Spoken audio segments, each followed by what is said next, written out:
가마에서 내린 것은 주인이 아니라 주인의 주인이다. 게 아무도 없느냐? 이 집 문을 열어라. 한양에서 오신 대주인 어른께서 당도하셨다.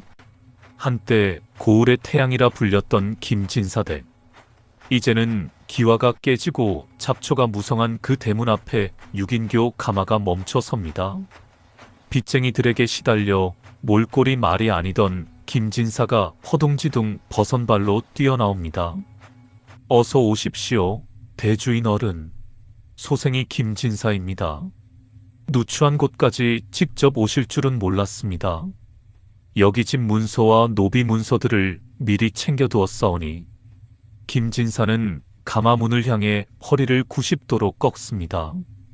가마 안에서 비단신을 신은 남자가 천천히 내립니다.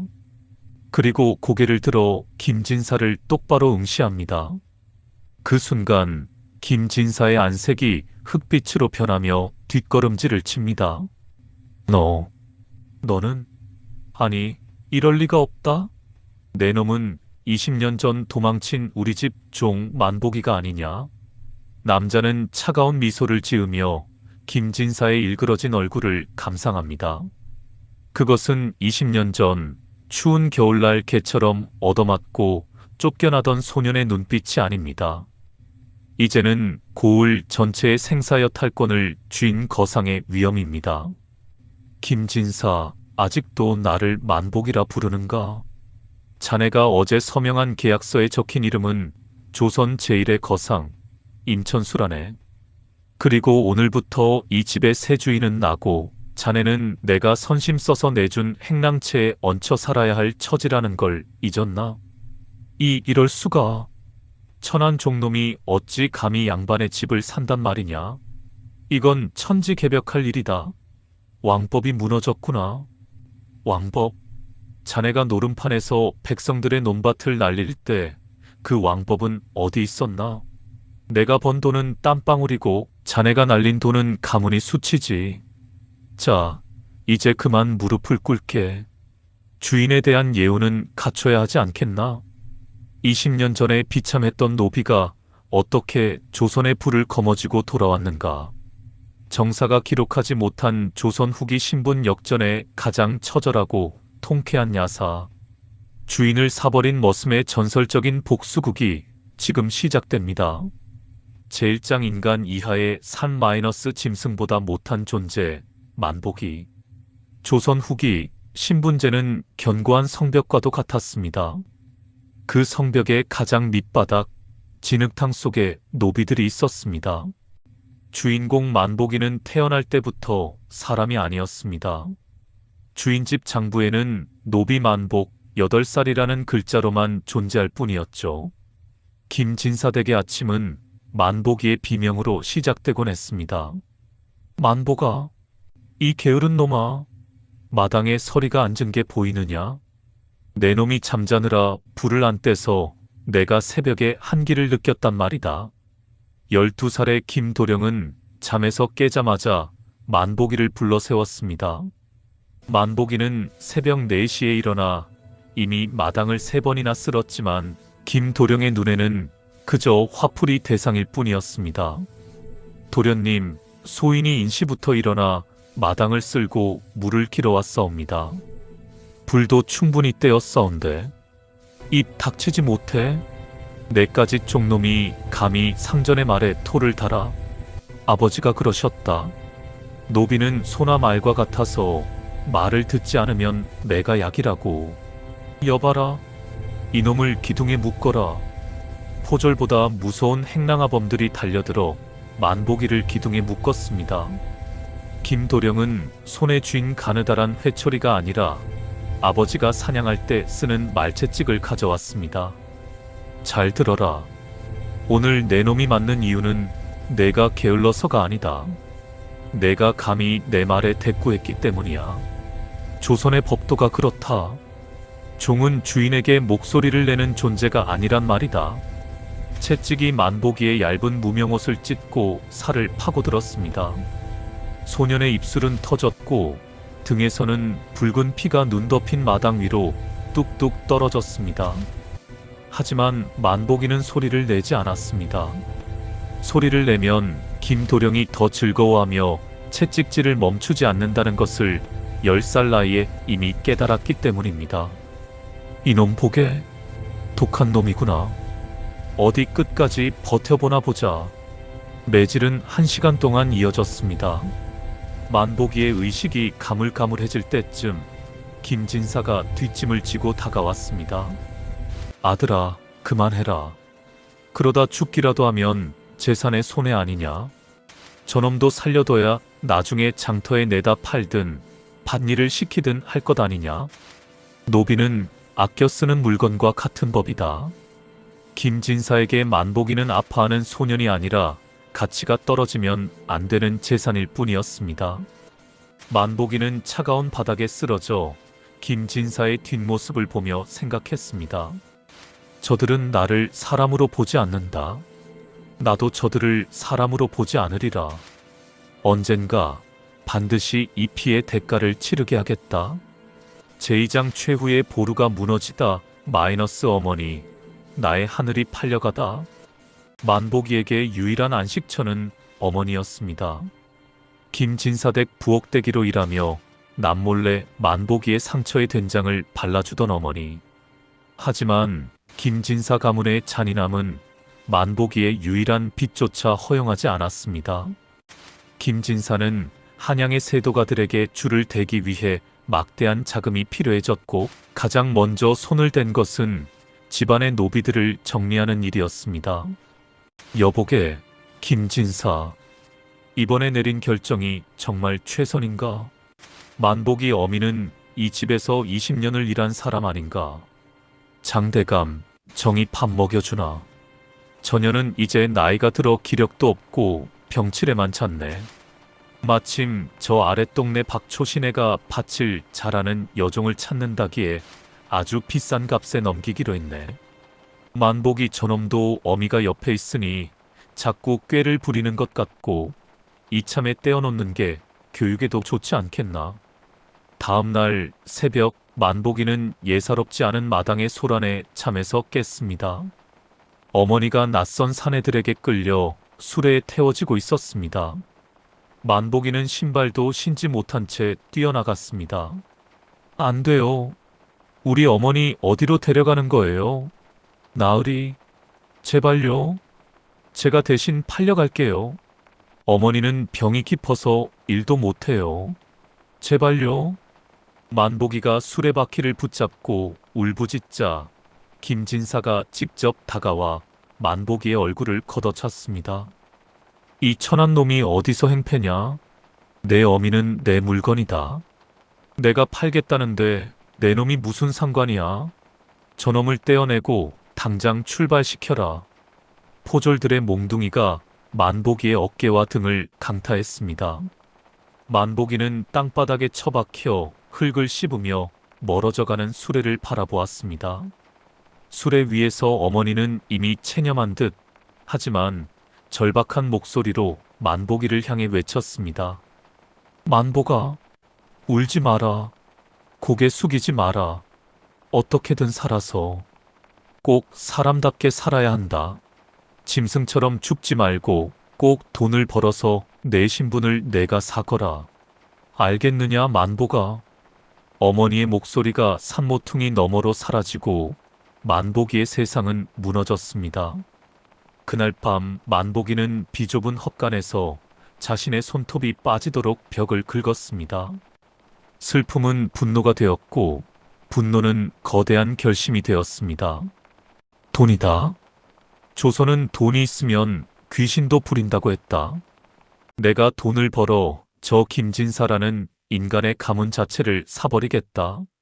죽음의 문턱을 넘은 탈출 노비 문서를 불태우고 길을 나서다. 15살이 되던 해 만복이는 기회를 잡았습니다. 고을 관아의 서리가 도박에 빠져 공금을 횡령했다는 사실을 알아낸 것입니다. 만복이는 평소 김진사댁 심부름을 하며 모아둔 푼돈과 서리가 기생집에서 흘린 은밀한 대화를 무기로 서리를 협박했습니다. 서리 나으리, 제 노비 문서를 내주십시오. 그러시면 나으리가 지난달 세곡미 100가마를 빼돌린 일은 무덤까지 가져가겠습니다. 네. 네 이놈. 감히 종놈 주제에 나를 협박해? 당장 포도청에 넘겨주랴. 해보십시오. 하지만 제가 잡히면 나으리의 목도 함께 달아날 겁니다. 저 같은 종놈 목숨이야 파리 목숨이지만 나으리는 이제 막 판서댁 사위로 들어가실 몸 아니십니까? 서리는 사색이 되어 떨리는 손으로 만보기의 노비 문서를 꺼내 주었습니다. 만보기는 그 자리에서 촛불에 문서를 태워버렸습니다. 제가 되어 흩어지는 종이 조각을 보며 만보기는 생전 처음으로 사람이 된 것 같은 기분을 느꼈습니다. 하지만 탈출은 시작에 불과했습니다. 김진사는 만보기가 사라진 것을 알자마자 추노꾼들을 풀었습니다. 만보기를 잡아오는 자에게 은 5냥을 주겠다. 살아서 데려오지 않아도 좋으니 반드시 그놈의 머리를 가져와라. 만보기는 사흘 밤낮을 쉬지 않고 뛰었습니다. 가시덩굴에 살점이 뜯기고 얼어붙은 강물을 헤엄쳐 건넜습니다. 뒤에서 추노꾼들의 개 짖는 소리가 들릴 때마다 만보기는 심장이 터질 것 같았습니다. 여기서 죽을 순 없다. 아직 어머니를 찾지도 못했고 김진사 그놈의 무릎을 꿇리지도 못했다. 만보기는 벼랑 끝에서 눈을 감고 계곡으로 몸을 던졌습니다. 다행히 물 깊은 곳에 떨어져 목숨은 건졌지만 다리가 부러지는 중상을 입었습니다. 그는 부러진 다리를 끌며 산속 동굴로 숨어들었습니다. 칡뿌리를 씹으며 버틴 열흘. 만보기는 고통 속에서 조선의 지도를 머릿속에 그렸습니다. 어디로 가야 돈을 벌 수 있는가? 어디가 기회의 땅인가? 결론은 하나 한양이었습니다. 한양의 밑바닥에서 거상을 꿈꾸다 임천수로 다시 태어나다. 한양에 입성한 만보기는 이름을 임천수로 바꿨습니다. 천안 만복이라는 이름을 버리고 하늘의 복을 스스로 쟁취하겠다는 의지를 담은 이름이었습니다. 하지만 한양은 시골 종놈이 살아가기에 만만한 곳이 아니었습니다. 이복에 임씨, 오늘 시전 상인들이 배달할 짐이 산더미라네. 자네 어깨가 튼튼해 보이니 한번 해보겠나? 대신 품삯은 다른 놈들 반절일세. 싫으면 관두고. 좋습니다. 시켜만 주십시오. 남들보다 2배로 나르고 3배로 뛰겠습니다. 천수는 남들이 꺼리는 오물 치우는 일, 시신 거두는 일, 시장의 짐꾼 일을 가리지 않았습니다. 그는 하루에 2시간만 자며 돈을 모았습니다. 밥은 시장 상인들이 버린 시래기로 죽을 쑤어 먹었고 옷은 시체에서 거둔 낡은 옷을 기워 입었습니다. 그렇게 5년이 지나자 천수의 주머니에는 꽤 큰 자금이 모였습니다. 하지만 천수는 단순히 몸으로 때우는 장사는 한계가 있다는 것을 알았습니다. 그는 밤마다 한양의 유명한 서당 근처를 배회하며 귀동냥으로 글을 배우고 시장의 역학관계를 공부했습니다. 박노인 어르신, 이번에 청나라에서 들어오는 비단값이 폭등할 거라면서요? 제가 듣기로는 국경지역에 전염병이 돌아 교역이 중단됐다던데요. 허허, 요놈 보게. 자네가 그걸 어찌 알았나? 시장 사람들도 아직 모르는 소식인데. 천수는 시장의 정보를 수집하는데 천재적이었습니다. 그는 푼돈을 아껴 주막의 주모들에게 주고 관리들의 하인들과 술을 마시며 정보를 캤습니다. 박노인은 한양 상권의 큰 손이었고 천수의 영리함을 알아보고 그를 제자로 삼았습니다. 천수야, 장사는 물건을 파는 게 아니라 사람의 욕망을 사는 것이다. 내가 저 김진사에게 복수하고 싶다면 그의 돈을 뺏는 게 아니라 그가 돈 없이는 단 하루도 살 수 없게 만들어야 한다. 알겠느냐? 네, 어르신. 저는 김진사의 가문을 단순히 무너뜨리는 게 아니라 그 가문의 영혼까지 돈으로 사버릴 것입니다. 천수는 박노인 밑에서 조선의 유통구조를 완벽히 파악했습니다. 그는 대동법의 허점을 이용해 세금으로 거치는 미국의 흐름을 장악하기 시작했습니다. 나라의 곳간이 빌 때마다 천수는 은밀히 자금을 빌려주며 고위 관료들과의 인맥을 쌓았습니다. 이제 그는 더 이상 노비 만보기가 아니었습니다. 한양 상권을 좌지우지하는 신비로운 거상, 임천수로 불리기 시작했습니다. 보이지 않는 거미줄 김진사 가문을 늪으로 몰아넣다. 임천수는 복수를 서두르지 않았습니다. 그는 10년에 걸쳐 김진사 가문을 무너뜨릴 거대한 거미줄을 쳤습니다.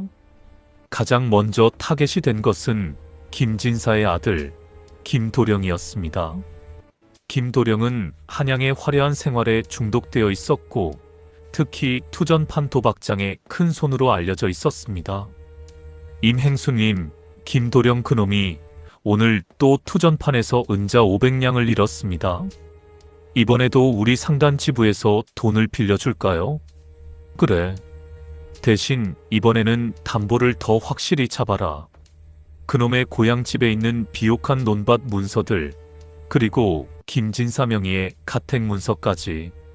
이자는 법이 허용하는 최고치로 매기고 절대 내가 배후라는 것을 알리지 마라. 김도령은 자신이 빌리는 돈이 누구의 주머니에서 나오는지도 모른 채 투전판의 가짜 승리에 취해갔습니다. 임천수는 투전판의 타짜들을 매수해 일부러 김도령에게 처음에는 돈을 따게 해주고 나중에는 걷잡을 수 없이 잃게 만드는 전술을 썼습니다. 하하, 오늘 운수가 대통했구나. 이보게, 돈 좀 더 내놓게. 우리 아버지가 김진사다. 고작 논 몇 마지기가 아까울 것 같으냐.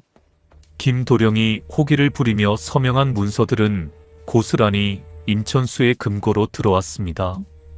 동시에 임천수는 지방 수령들에게 뇌물을 뿌려 김진사의 가문에 과도한 세금을 물리게 조작했습니다. 김진사는 갑자기 들이닥친 세금 폭탄과 아들의 도박 빚을 갚기 위해 또다시 돈을 빌려야 했습니다. 임행수라는 자가 정말 자비롭구먼. 이토록 큰 돈을 아무 조건 없이 빌려주다니. 나중에 우리 가문의 권세로 보답하면 되겠지. 김진사는 임천수가 보낸 상단원들에게 고마워하며 계약서에 지장을 찍었습니다. 그것이 자신의 목을 죄는 밧줄인 줄도 모른 채 말입니다. 임천수는 김진사가 한양의 권력자들에게 줄을 대기 위해 준비한 진상품들도 중간에서 가로채거나 가짜로 바꿔치기 했습니다. 결국 김진사는 중앙정계에서도 신뢰를 잃고 고립되었습니다. 대주인 어른, 이제 김진사 가문의 모든 땅과 노비, 심지어 살고 있는 집까지 법적으로 우리 소유가 되었습니다. 이제 어찌하실까요? 임천수는 20년 전 어머니가 흘린 눈물이 밴 헝겊 조각을 꺼내 어루만졌습니다. 준비해라. 20년 만에 고향 방문을 해야겠다. 가장 화려한 가마와 가장 서슬 퍼런 채권자들을 대동하고 말이다. 사이다의 정점 가마에서 내린 노비, 무릎 꿇은 상전. 20년 전 만보기가 피눈물을 흘리며 떠났던 고을의 대문 앞. 이제는 몰락하여 잡초만 무성한 김진사댁 앞에 화려한 6인교 가마가 멈춰 섰습니다. 빚쟁이들에게 시달려 몰골이 말이 아니던 김진사가 허둥지둥 버선발로 뛰어나왔습니다. 어서 오십시오, 대주인 어른. 소생이 김진사입니다. 한양에서 오신 임행수님이 직접 오실 줄은 몰랐습니다. 여기 집 문서와 남은 노비 문서들을 정리해 두었으니 부디 자비를. 김진사는 가마문을 향해 허리를 90도로 꺾었습니다. 가마문이 열리고 비단 신을 신은 임천수가 천천히 내렸습니다. 임천수는 김진사의 앞에 서서 그를 가만히 내려다보았습니다. 김진사, 고개를 들어 나를 보게. 자네가 어제 서명한 그 채무관계 서류에 내 이름이 보이지 않던가? 김진사가 떨리는 고개를 들어 임천수의 얼굴을 확인하는 순간 그의 안색은 종이장처럼 하얗게 질렸습니다. 너 너는? 아니, 이럴 리가 없다. 내 놈은 20년 전 도망친 우리 집 종 만복이가 아니냐? 내 놈이 어찌 임행수란 말이냐? 만복이는 20년 전 그 추운 겨울날 자네의 채찍질 아래 이미 죽었네. 지금 자네 앞에 있는 사람은 자네가 머리 조아리며 돈을 구걸하던 상단의 주인 임천수일세. 자, 이제 계산을 끝내야지. 빚을 갚겠나 아니면 이 집의 소유권을 내놓겠나? 이럴 순 없다. 천한 종놈이 어찌 양반의 집을. 이건 사기다. 당장 관가에 고발하겠다. 고발? 아시게나. 자네 아들이 투전판에서 직접 서명하고 지장 찍은 이 문서들, 그리고 관가 서리들이 증인으로 선뒤 계약서들. 법대로 하면 자네 가문은 지금 당장 노비로 팔려가도 모자라네. 내가 그래도 20년 정을 봐서 자네에게 마지막 자비를 베풀러 온 것이야. 임천수는 차갑게 웃으며 마당 구석에서 벌벌 떨고 있는 김도령을 가리켰습니다. 자네 아들은 이미 내가 돈으로 샀네. 투전판 빚 대신 그놈의 몸뚱이를 가져가기로 했거든. 이제 저놈은 내 상단의 가장 비천한 짐꾼이 되어 평생 똥장군을 질 것이다. 자네는 어쩔 텐가? 아들이 팔려가는 걸 보겠나 아니면 내 발밑에 엎드려 자비를 구하겠나? 김진사는 무너져 내렸습니다. 평생을 사람이라 생각지도 않았던 종의 발치에 그는 자신의 갓을 벗어 던지고 이마를 땅에 찧었습니다. 임행수. 아니, 대주인 어른. 제발 내 아들만은 살려주게. 내가 잘못했네. 내가 죽을 죄를 지었어. 제발. 임천수는 김진사의 등 위로 침을 뱉었습니다.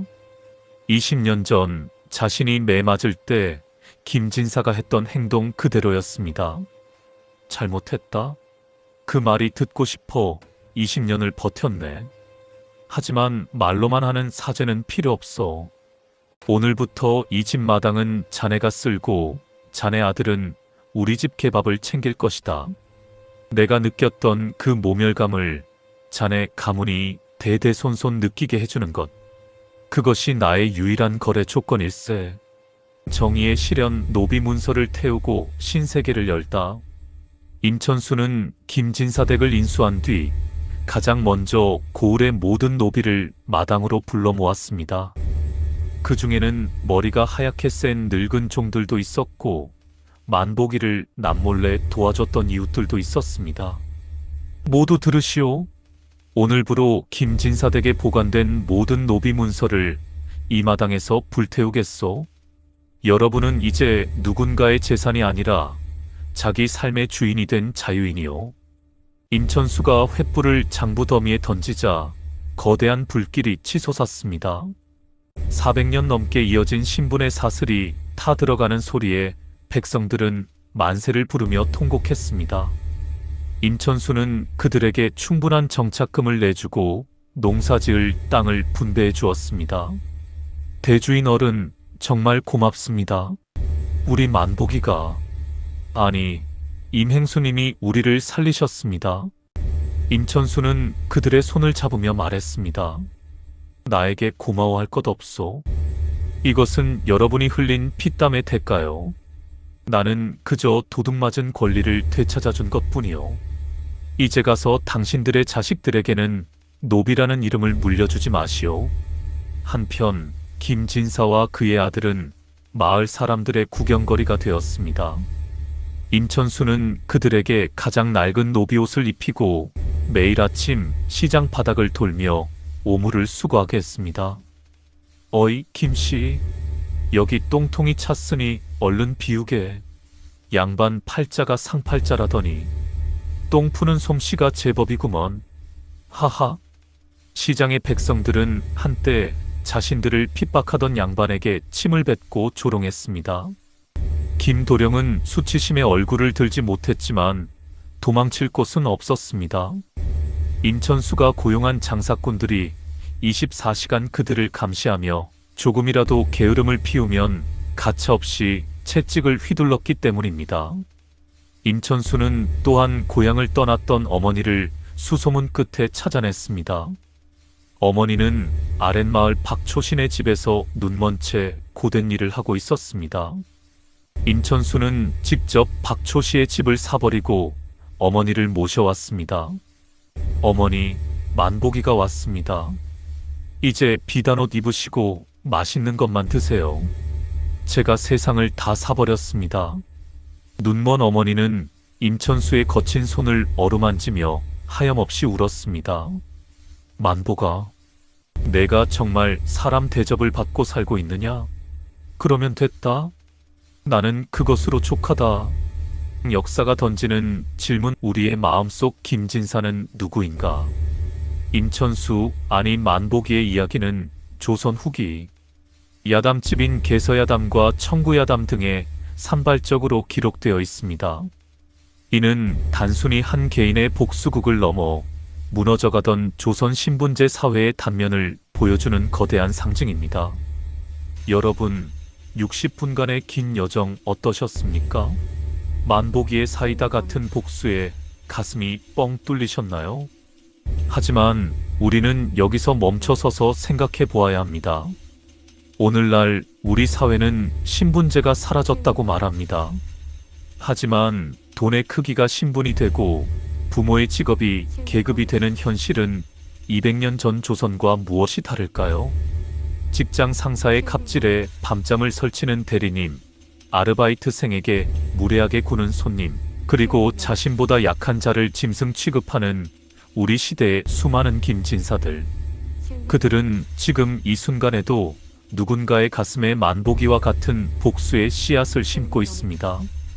하지만 역사는 경고합니다.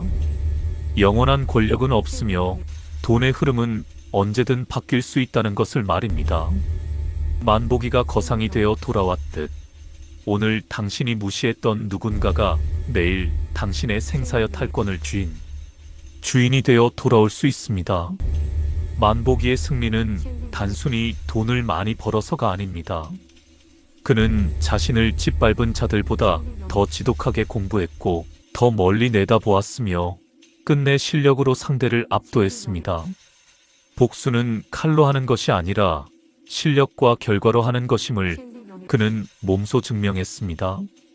지금 혹시 누군가에게 부당한 대우를 받고 계십니까? 억울함에 밤을 지새우고 계십니까? 그렇다면 만보기를 떠올리십시오. 그리고 분노를 에너지가 아닌 실력으로 바꾸십시오. 당신의 마당을 쓸게 될 김진사가 나타날 그날을 위해 말입니다. 한국 정사 제28회 주인을 사버린 머슴 이야기는 여기까지입니다. 여러분은 만보기의 선택에 대해 어떻게 생각하시나요? 댓글로 여러분의 소중한 의견을 남겨주세요. 여러분의 한마디가 더 공정한 세상을 만드는 밑거름이 됩니다. 구독과 좋아요는 우리 시대의 정의와 공정을 응원하는 가장 쉬운 방법입니다. 시청해주셔서 감사합니다. 다음 시간에는 더 뜨겁고 강렬한 역사의 진실로 찾아뵙겠습니다.